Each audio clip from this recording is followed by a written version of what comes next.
Hi, folks. Michael Johnson here with the Energy Sketch. Welcome to this week's sketch. A bit of a somber one, as recently on July 13th was the 10-year anniversary of the Lac Mégantic rail disaster.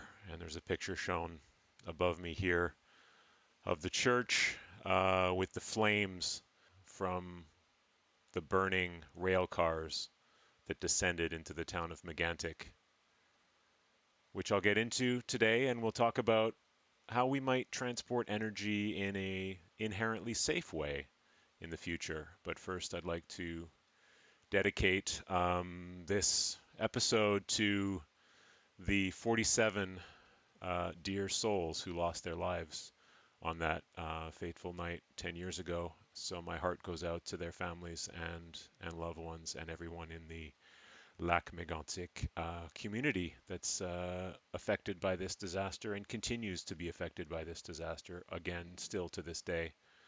And so there's quite a few threads here, and I've linked some articles and books in the description of the video if you want to dig into this a little bit more. Wikipedia is a good place to start, of course.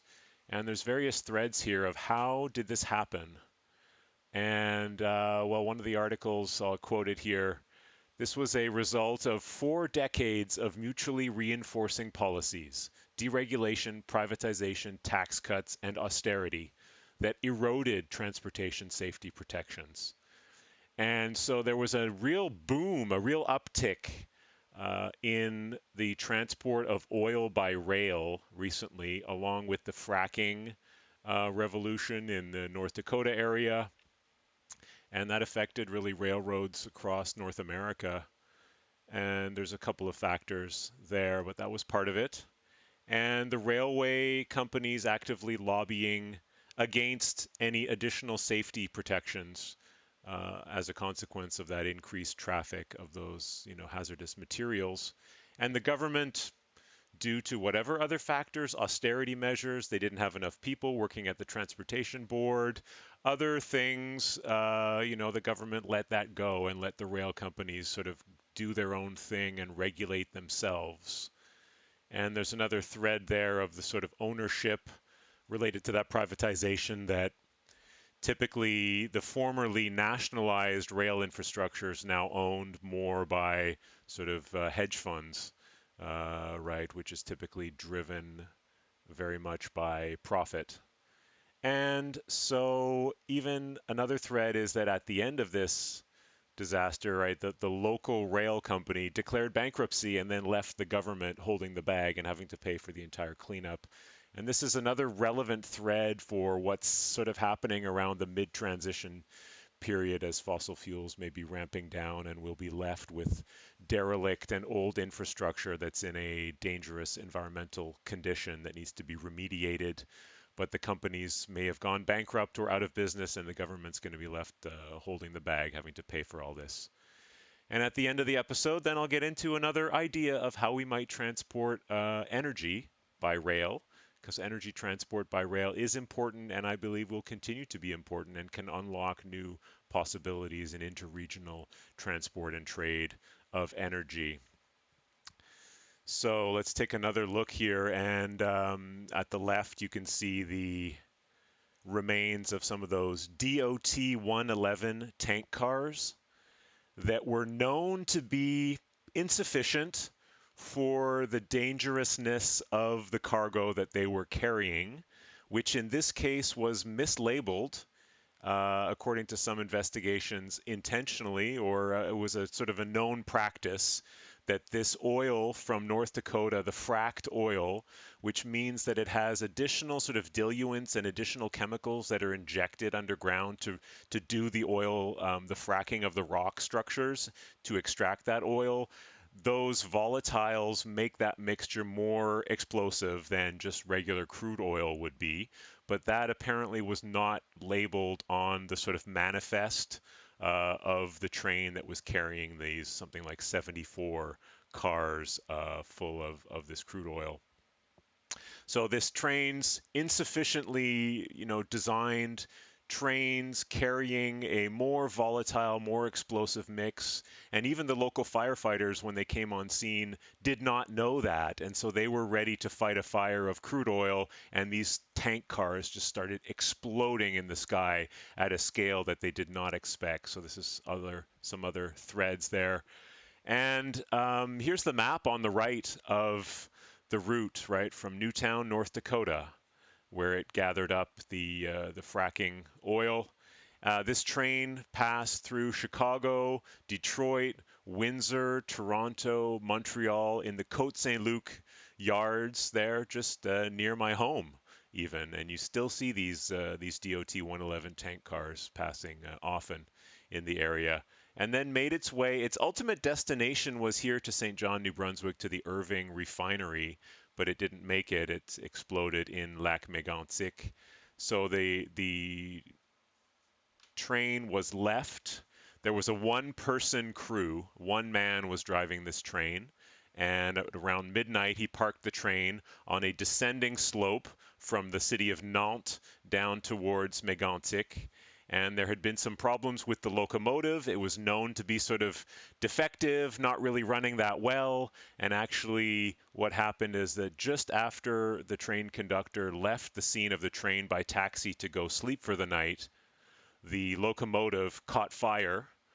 The firemen arrived on the scene, put out the fire in the locomotive, turned off the locomotive, which meant that the hydraulic pressure for the air brakes on the entire train started going down, down, down, down, down.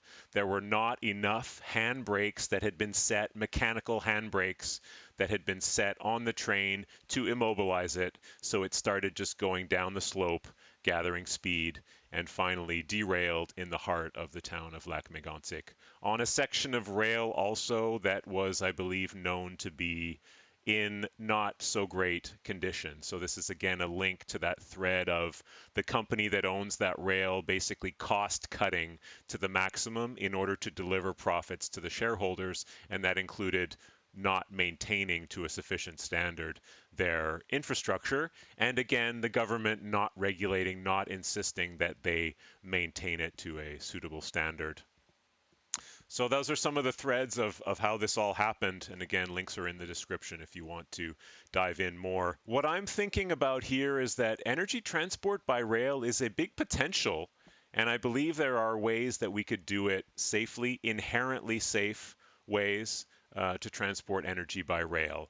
So let's have a think about what the options that we're talking about for decarbonized energy systems of the future are. And those are, for example, things like hydrogen. Taking that hydrogen, making chemicals that are more easily transportable than hydrogen, because transport of hydrogen is fairly difficult other than via pipeline. It's difficult to liquefy, transport. There's not really any ships today that can transport hydrogen. Transporting it by truck or by rail is very limited quantities because of the pressure and the characteristics of hydrogen. So this is why we look at these other options in this sort of power to X space. Those are like ammonia, methanol, or LOHC, which stands for liquid organic hydrogen carrier. One particular example of that is toluene, which you load with hydrogen, deliver it, and then you heat it up to release some hydrogen, and you send a different liquid back. So there's this organic liquid that's circulating back and forth. So just for interest, for curiosity, I looked up what the NFPA, National Fire Protection Authority, ranking is for each of these substances. And there are 4 squares in here. The top red one is the fire hazard, the left blue one is the health hazard, and the right yellow one is the reactivity, and the bottom one is typically for a specific hazard. And so hydrogen ranks at number 4 on the fire hazard. Ammonia ranks number 1 fire hazard, number 3 extreme danger for health hazard, and corrosive for a specific hazard. Methanol is a 3 for the fire hazard and a 1 for the health hazard. And toluene as a liquid organic hydrogen carrier is a number 3 for fire hazard and a number 2 for health hazard. And let me just take a moment to say that that doesn't mean that these things are just going to explode anywhere. It means that we need specific, trained people that are handling these substances in an agreed way, a safe way, with proper procedures, proper safety metrics, proper logistics, all of this stuff. I mean, we do transport today a lot of these substances safely. Ammonia, methanol, these things are transported around the world at global industrial scale. That being said, there is a risk and a potential future where the scale of transport of these things will balloon, will boom, the way that the scale of transport of the oil by rail also boomed with the discovery of fracking oil and gas. So this is the risk, really, that there's a real boom increase in the quantities of these that are transported, along with other threads that I mentioned before. Companies driving for maximum profit at the expense of safety, government austerity, government cutbacks, leading to lax surveillance and safety regulations, leading to potentially more of these types of disasters.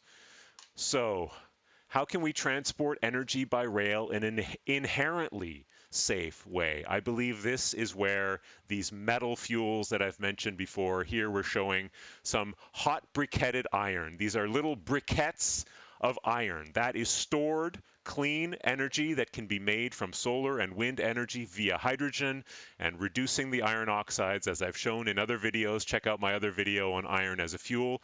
These pellets, these briquettes that you hold in your hand, if anything were to happen to this train, a derailment of the train, you'd get a crew in there with a backhoe loader and some shovels, and you'd simply shovel those pillows, those briquettes of iron, back onto the train. There is really very low risk that this stuff will burn, will ignite. Iron as a powder is different and specifically needs to be in a controlled atmosphere and all that. But for the long duration transport and long duration storage, we could simply be transporting it in pellets, in these bricks, in these briquettes, and grinding it into powder right before we need it. So again, this is inherently safe transport of future decarbonized energy. That could be by iron, as I'm showing here, or by aluminum. Same thing, pellets or briquettes or these forms of aluminum.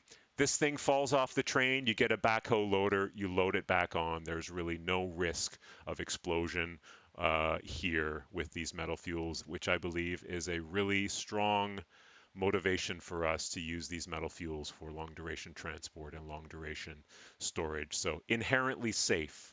We do not need to have so many layers of industrial practices and safety that are at risk of being cut back in specific cases, as we saw with the Lac Mégantic disaster.